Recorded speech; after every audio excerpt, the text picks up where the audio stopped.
What's up, guys? Brendan here from IGN, and I'm here with Dave, who's working on Runbow. Yes. And this is a very wonderful, crazy-looking game. It is probably the most stylish, crazy Mario Party-esque madness I've ever seen in a game. Thank you so much. Would you say that's correct? I would say it's even better than that. That's what I would say. That's what I would say is correct. Probably even more crazier is that it's 9 players possible. That's hooking up a Wii remote to a controller and having multiple people use the controller at the same time. Yep.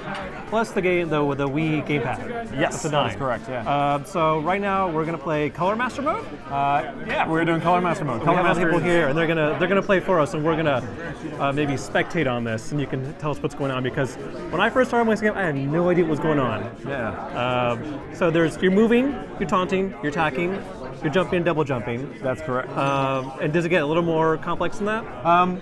The main goal are we talking about Color Master mode or Color Master? The main goal in Color Master mode is as a team to get at least 1 point, so that the Color Master isn't getting any. The Color Master is going to do his best to kill everybody on the screen. If he does, he will get a relative amount of points to the number of people that he kills. Okay. Roughly like half a point per kill.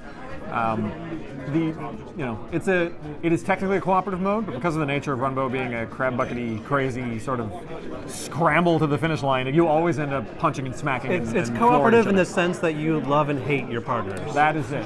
We like to say that Runbow's not about making friends, it's about making enemies. I like that. Yeah. I learned a lot of that from Mario Party. So I see that random bombs are dropping. Yeah, so everything that you can't, there will be, every now and then there'll be a slight twinkle on the screen. That represents where the Color Master currently has his finger or stylus. And you know that something's coming in that area. The Color Master can put in, can drop bombs, can like invert your controls, which is happening right now. The Color Master can also drop paintballs that perfect timing, that block out the color. Our main color mechanic, I'm not sure if we talked about this before, but if you can't see something, it doesn't exist. So if there was an orange, field over an orange platform, that platform isn't there. Oh, I see that. The blue one and the orange would just disappear right there. Exactly, yeah. Except your character. Your character's still there, right? Character's always there. Always the same silhouette that you pick at the beginning of the game. That was a huge kill. That was fantastic. I've actually never done live commentary for this mode. This is a lot of fun. Yeah, this is very, very, very Twitch almost. It's like a crazy platforming segment that never ends. Almost like one of those 5-second mini games, but it just keeps going. Yeah, we want to keep your only downtime is that in between, that mild respite. Yeah. Oh. So the Color Master just dropped lightning on a really difficult platform area. That's a top tier strategy. This is the black and white. This is a nice little way to confuse people. And the Color Master wins this one. Yeah, that is the Canadian spelling of Color Master. I hope you guys don't mind. We can send you the translation later on. Yeah. We have to have the dub version. Yeah. Ooh, wow. Someone took the bomb for the team. That was beautiful. The Color Master also has the ability to drop in a little dude called the Gray Man, who is basically his own player, his own avatar in the space. So he can punch you and troll you. And wow. Yeah. I noticed. Still made it. I noticed you have a dedicated taunt button too. Yes, we have a pure dedicated taunt because taunting is the most important thing in any competitive game. It's also the very risk reward where you're right at the end. You're like, do I want to taunt? But the guy can come back and punch me in the face.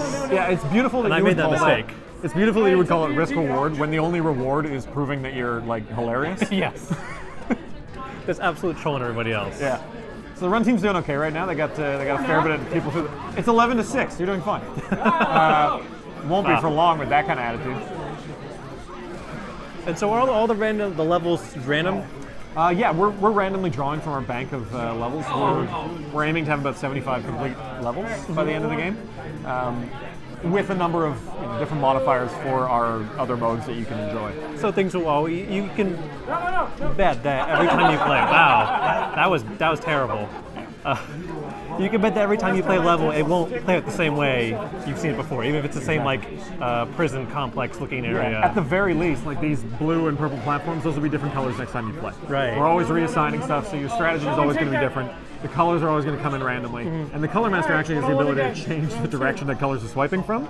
Oh. And there are certain levels where if the color swipes from the left or the bottom, it is way worse than if it swipes from other I noticed. directions. And in some levels with waterfalls, the water would be the one changing it rapidly, whereas the rest of the screen would be the different.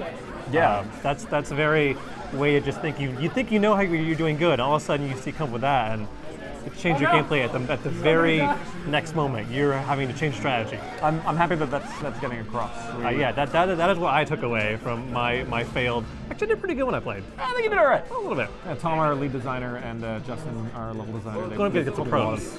They put a lot of effort into really varied experiences that are equal parts fun and like frustrating, but never unfair.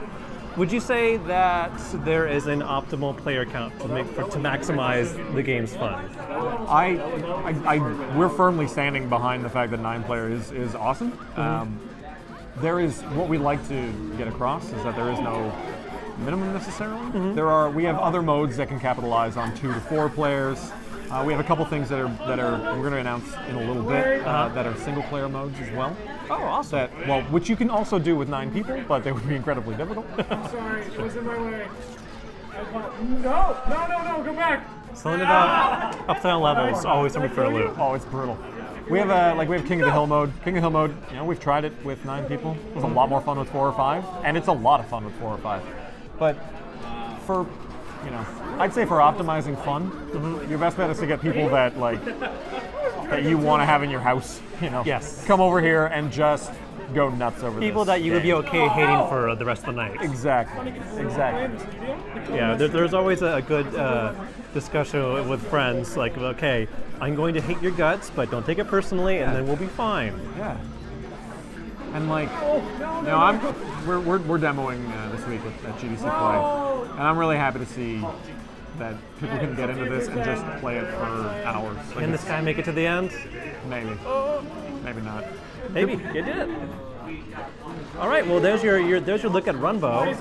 And when's it coming out? We're aiming for Q3 this year. Q3. So hopefully in the summer. So we'll be hearing a lot more, I hope, in the future. Yes, you will. And for everything on Runbow, you should stay tuned right here to IGN. Thank you so much, IGN.